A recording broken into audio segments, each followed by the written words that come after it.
Frédéric, he is been working for many, many years with what we are now talking about. He will now talk a little bit about how the initiative in France has been built and the standard they have developed that are now being pushed into the CEN 442 work. So Frédéric, it's all yours. Is it working? Okay. So yeah, I will try to give you the story of what we've done in France. If I'm coming back about 4 years ago, some people were saying, BIM is coming, and BIM is coming fast. If you don't jump in the train, it will be too late. So the question was, how we will do that? And the answer was, we will put the rails ahead the train as fast as we can.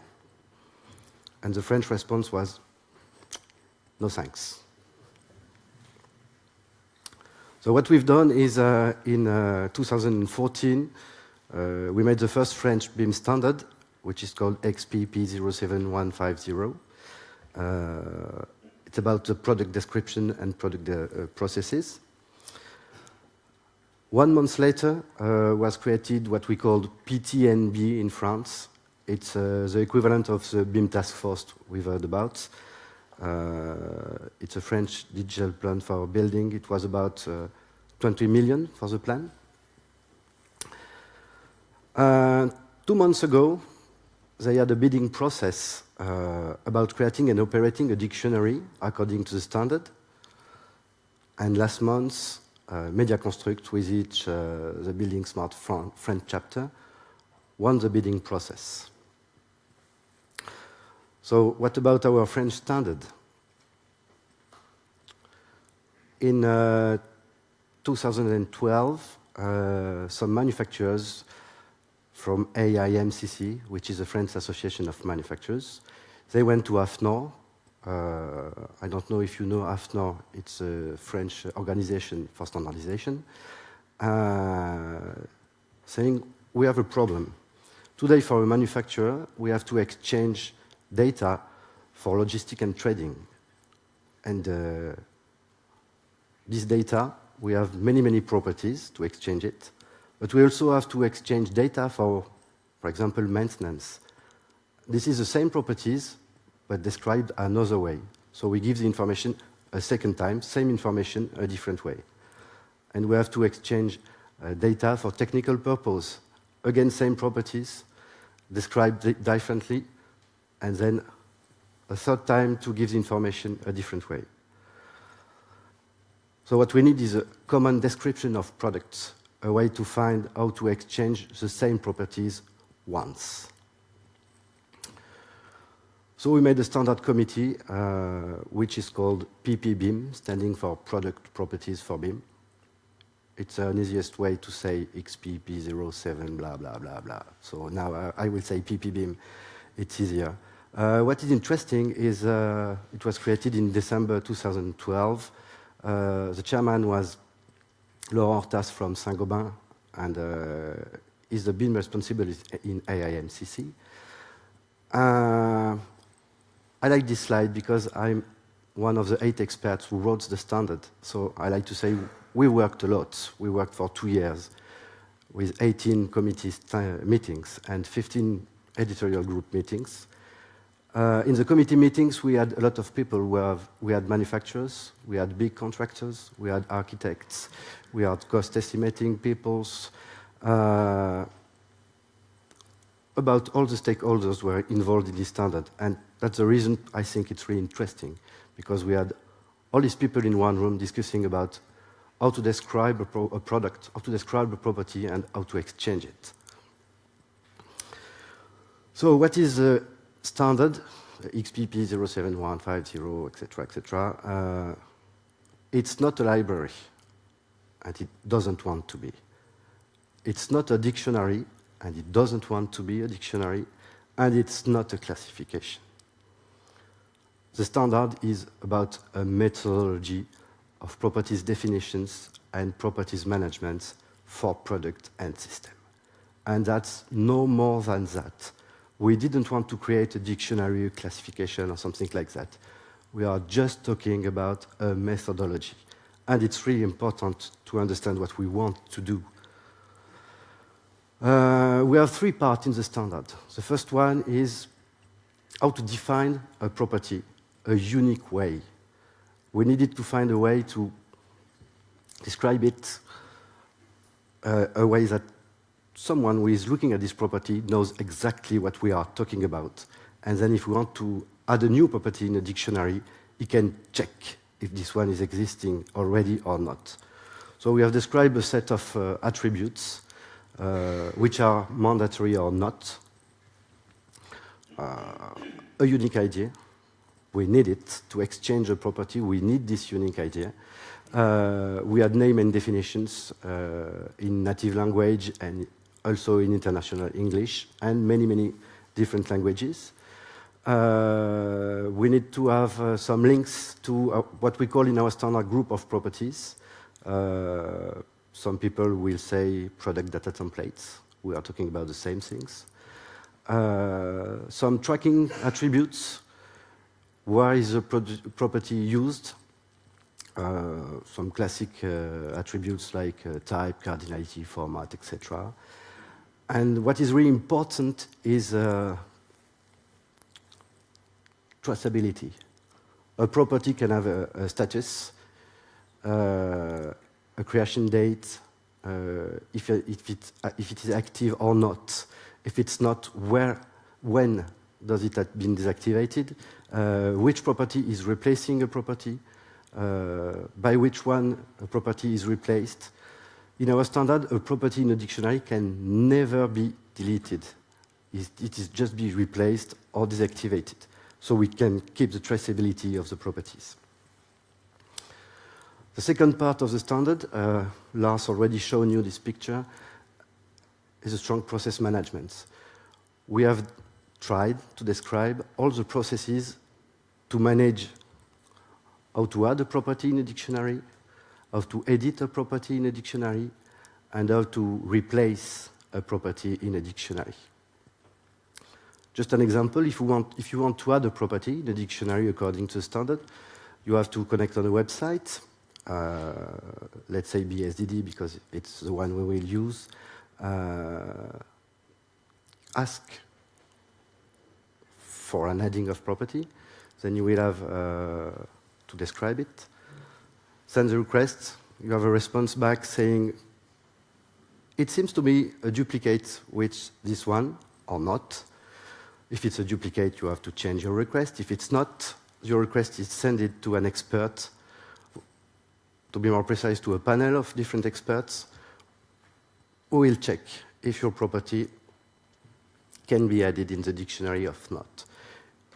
What is really important is that a property has to be linked to an official document.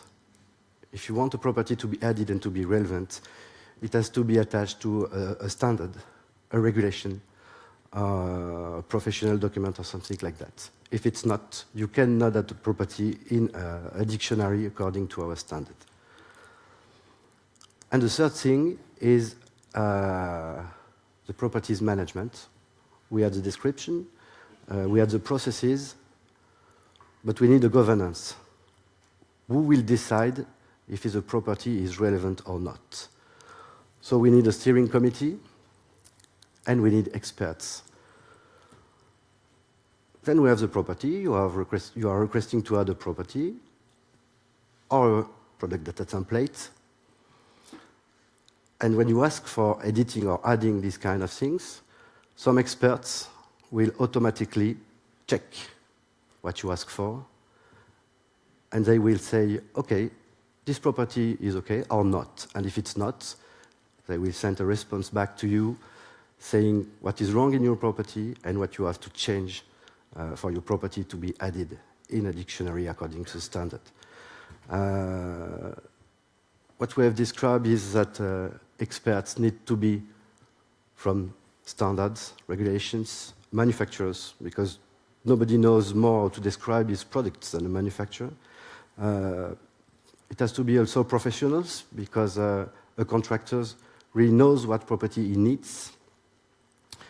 And we will have some people from exchange experts, including software vendors, because software vendors are really aware also what they can exchange or not and what they need to have to make, for example, calculations.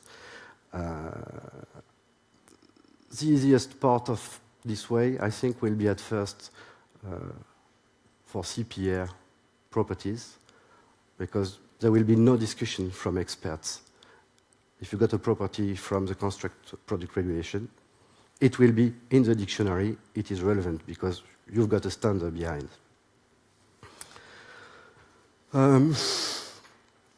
Second step, we have the standard, and we have our PTNB, our French BIM task force.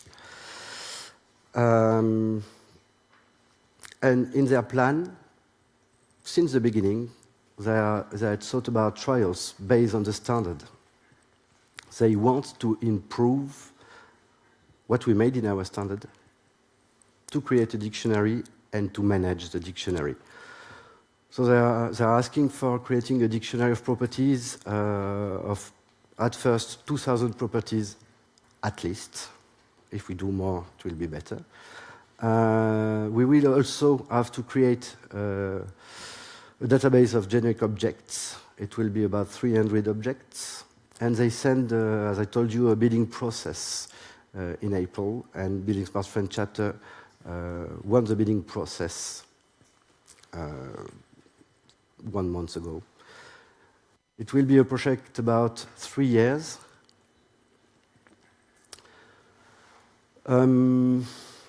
We have 3 parts in this project. The first part is 6 months. We have to create 300 properties and 30 generic objects. The French have decided to make that, to use the BSDD, the Building Smart Data Dictionary, as our tool. Today, I think there is no tool equivalent to what the BSDD can provide us. And so we decided to use it.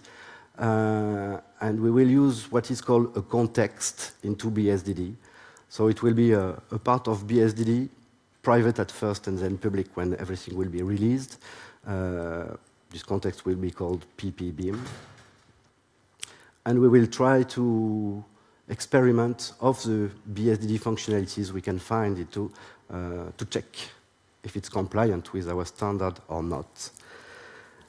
About the workflows, the processes that we have described in our standard, we will not use BSDD at first, in the first 6 months. The reason is quite simple. BSDD cannot do that now. And we will have to write specification for the final tool we want to operate our dictionary. We will have a second bidding process to find who will handle that. The main idea is to add a new layer to the BSDD tools to handle the processes and the management of experts. So this, I cannot tell you today for sure it will be BSDD and a layer on top of BSDD. But today, I think there is no other thing we can use, no other tool around the world that can do that. So in the first part, we will just add properties manually into BSDD, and the workflow I shown you with the expert, etc. We will do it manually by sending emails and things like that. It will just help to write the specification for the final tool. We will be, I hope, on top of BSDD.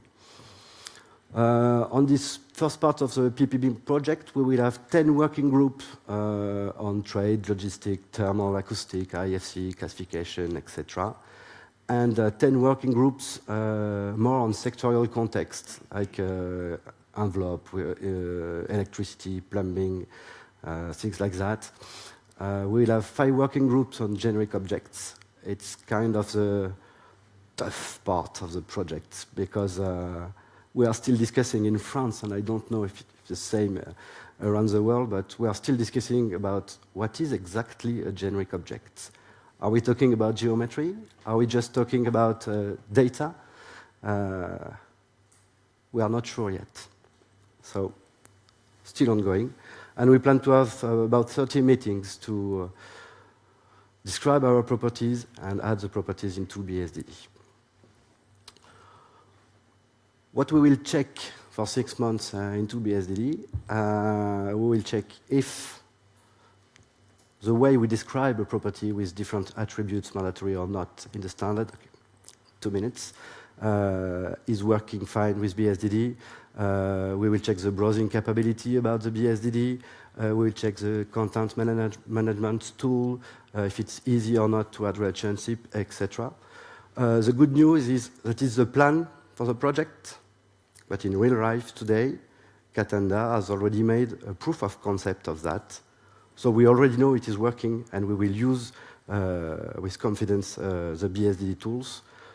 It already has been checked. So when are we going? We are going to a French dictionary with our experts committee, our content management tools, our context into BSDD. We want to be connected to other initiatives. We will have a PDT library based on PPBIM dictionary. So, nice, fine. Then you come to a manufacturer and you say, this is what we are doing. We are doing a nice French dictionary. And then the manufacturer, for example, from Saint-Gobain, he look at you and he say, no way, I don't want a French dictionary. I need an international dictionary. I want to describe my product once, not for France, but for France, for Germany, for UK, for Norway, not for France. And the good thing is, it is our idea. And it's one of the reasons why we use BSDD, because it is international. It's working the way we have decided to work in our standard. And we will make a French dictionary, but a French dictionary inside BSDD, connected with all the international dictionaries that are already existing inside, with no duplicates. If we add a new property in our dictionary, if it's already inside BSDD, it will just be a link with a translation in French, but not a new property. And then our French manufacturer, we will have just one description for their product, not for France, but at an international level. And that is where we want to go. Sorry. Well, back to my first picture, when I was saying no thanks for the train. What we need to do and what we want to do in France is to have the metro map, the stations, and the rails. And if we don't do that, we will just have a big truck in front of a bicycle with a big train behind, and we don't want to go there. That's it. Thank you, Frédéric.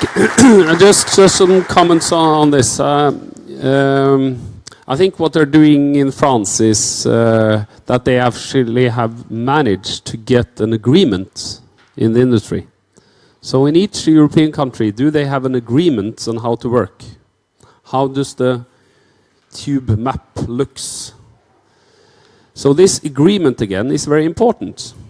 So this is the initiative came from a manufacturer, but it's embraced by the whole industry. So when we are talking in the PIX project to the contractors in France, they say, Lars, we'll have to wait for the PPBIM, because this is important. We cannot start anything without this agreed way of working. So I think this initiative is very great. So from our point of view, we've inputted the data set, as Frédéric mentioned, it has to come from a standard. You cannot just claim it. So that's what we have been doing, reading these standards. So we are talking to Mediconstruct, to this initiative, about what we've done. So we have a good relation there. So using the BSDD means that the data set we've inputted will be used in France because it's translated into France. So Frédéric, thank you very much. And he deserves a new applause.